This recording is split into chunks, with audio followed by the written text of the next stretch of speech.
Britain, after Rome, did not go quiet.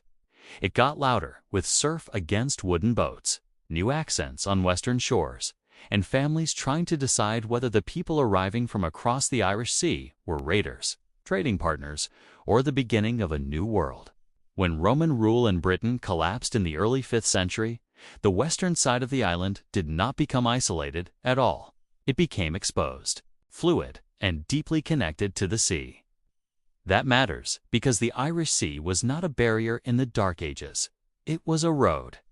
Boats crossed it with livestock, household goods, warriors, priests, and entire family networks looking for land, safety, influence, and opportunity. Archaeology shows Irish settlement in parts of Wales and the southwest, and the clearest clues are not dramatic battle scenes, but stone inscriptions, memorial stones written in Latin and Old Irish Ogam, especially in western Wales, with many of the Welsh examples bilingual. That tells you something powerful right away. These were not people living in total separation. They were living close enough to one another that names, memory, and status had to be understood by more than one audience. The reaction, though, was never simple. In some districts, Irish groups settled, married, traded, and folded themselves into local society. In others, memory preserved conflict. Welsh tradition later remembered Cynedda as a leader, who came into northwestern Wales to drive out Irish occupiers, which suggests that to many native Britons, these arrivals could look less like neighbors and more like a threat pressing in on land, tribute, and power. So if you want the real atmosphere of the time, it was not a neat story of either harmony or endless war. It was suspicion at first sight, negotiation after that, then the long, everyday reality of people sharing coastlines, markets, churches, marriage ties, and political ambitions. Most of them were not living in grand stone cities anymore. Roman urban life had shrunk hard, and for ordinary people, daily life centered on scattered farmsteads, defended homesteads, coastal landing places, and small royal centers rather than the kind of street grids Rome had built. In Irish and Irish-influenced communities, one common kind of high-status home was the ring fort, an enclosed farmstead that could hold a household, animals, tools, and stores behind earthen banks or stone walls. Official heritage sites in Ireland describe these as homes for farming families, not fantasy forts from legend. Inside those homes, life was structured and intimate. Early Irish law and archaeology show that houses were organized around hearths, beds or benches, doorways, work areas, and status rules. People were expected to know where to sit, where to move, and how a household should function around the fire. Food was prepared, tools were repaired, wood and bone were worked, textiles were handled, children learned by watching, and stories carried memory from one generation to the next. Hearths were not just for warmth, they were the center of social life. That also helps us picture the streets of this world. In many places, they were not paved streets at all, but muddy approaches between enclosures trampled. Paths down to boats, narrow tracks between pasture and field, and yard surfaces churned by feet, hooves, rain, and ash. The smell of daily life would have been strong but ordinary to them. Wet wool, wood smoke, cattle dung, ale, salt air, and cooking grain. Hygiene was practical, not absent. These people cared about appearance and grooming. Archaeology across early medieval Europe shows combs were common enough to signal that personal presentation mattered, but they also lived close to animals, smoke, damp ground, and the parasite load of pre-modern life. So the Dark Age world, shaped by Irish migration, was not some empty, ruined land suddenly invaded by strangers. It was a restless human landscape where identity could change within a household, a marriage, a harbor, or a generation. If you want to understand what Irish migration changed in Dark Age Britain, don't start with kings. Start with the doorway of a house at dusk. In Western Britain, especially in Wales and the lands facing the Irish Sea, life was overwhelmingly rural after Rome's collapse.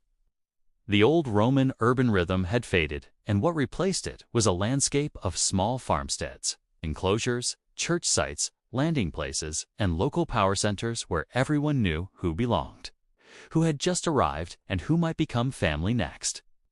Early medieval Wales has been described by modern scholarship as an entirely rural society, while archaeology in both Britain and Ireland shows continued Irish sea movement, not isolation.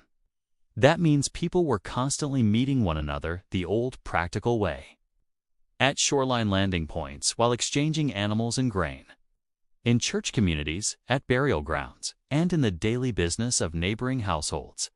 Houses themselves were not grand.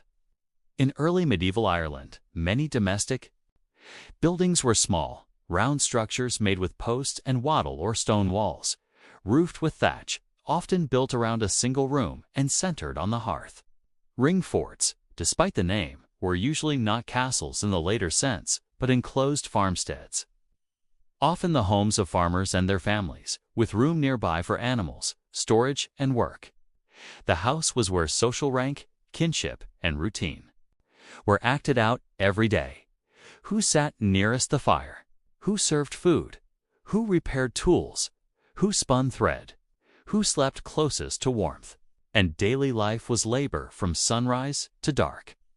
Farming in early medieval Ireland combined livestock with crop growing, and the best evidence suggests barley and oats were especially important, while Welsh evidence also points to heavy reliance on oats, barley, and breadwheats, with cattle, sheep, and pigs shaping diet and wealth.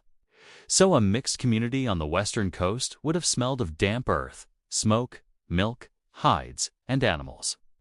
People rose early, checked stock, mended fences, dried grain, carried water, cooked porridge or coarse bread, and lived with the constant worry that one hard winter, one cattle sickness, or one failed harvest could tear a household apart. As for how people got together, history gives us a more human answer than legend usually does. Some unions were political, shaped by kin and status.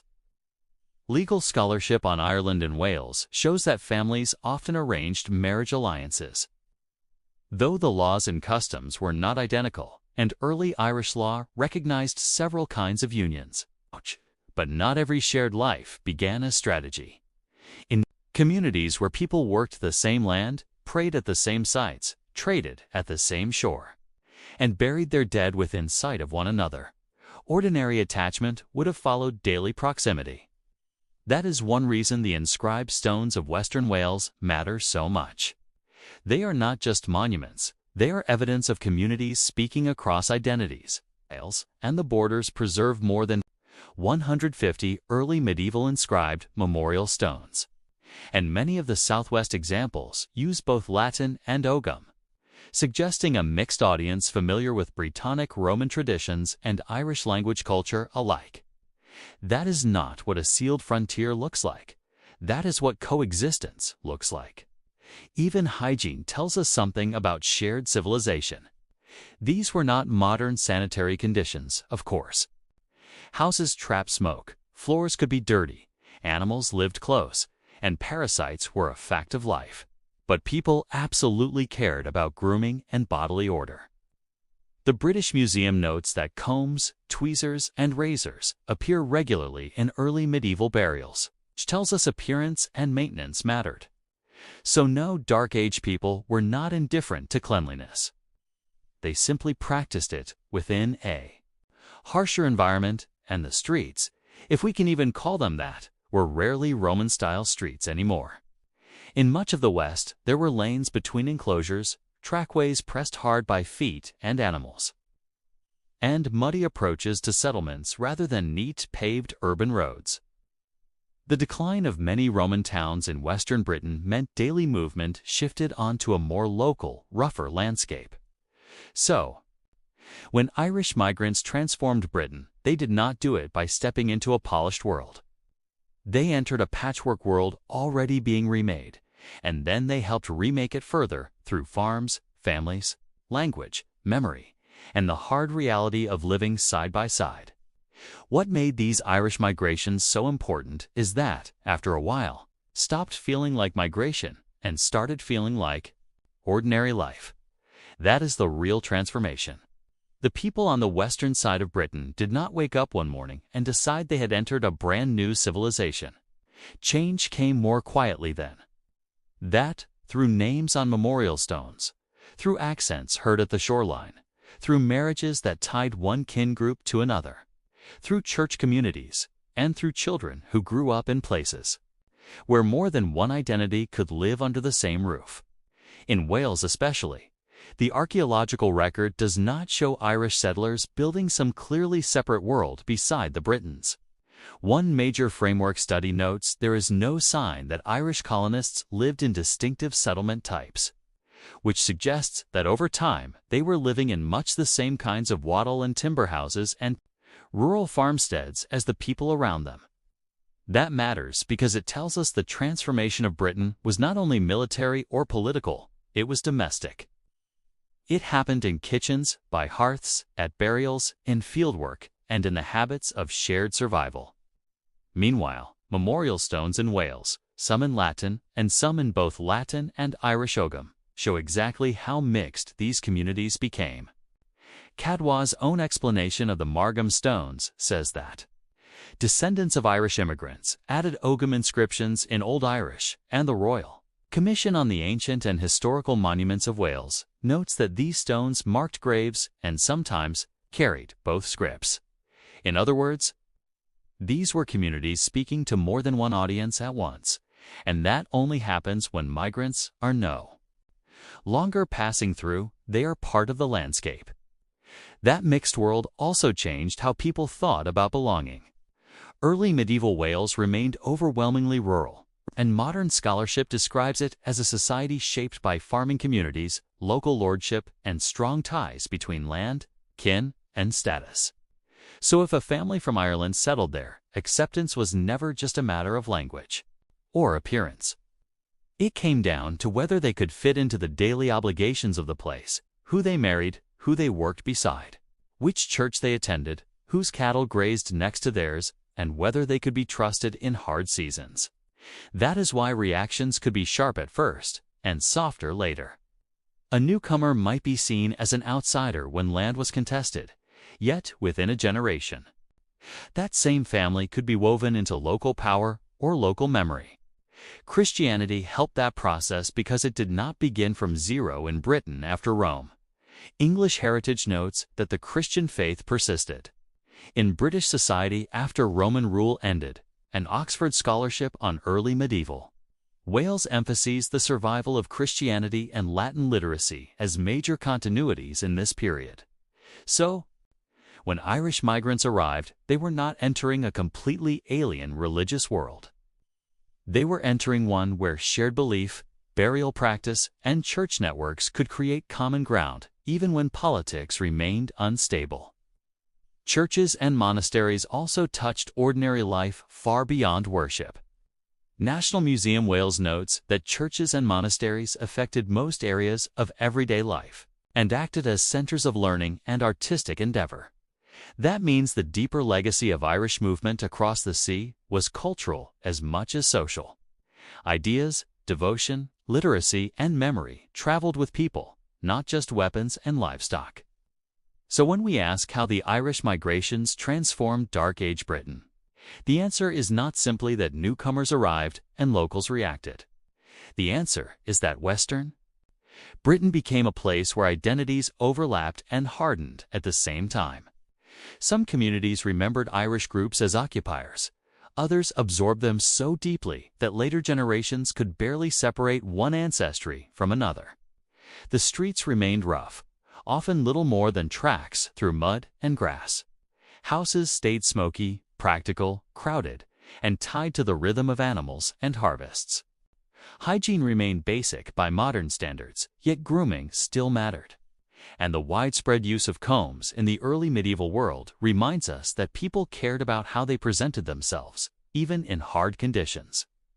The world they lived in was not polished, but it was not primitive chaos either. It was organized by kin, belief, labor, and reputation. And that is why these migrations mattered so much. They helped turn the Irish Sea into a zone of constant exchange, where Britain's western edge was reshaped by movement, intermarriage, bilingual memory, and shared rural life. Long after the first boats landed, the evidence remained carved in stone and carried in custom. Britain after Rome was not just broken into fragments. In the West, it was rebuilt through contact. Subscribe to Chronicle Studio for more.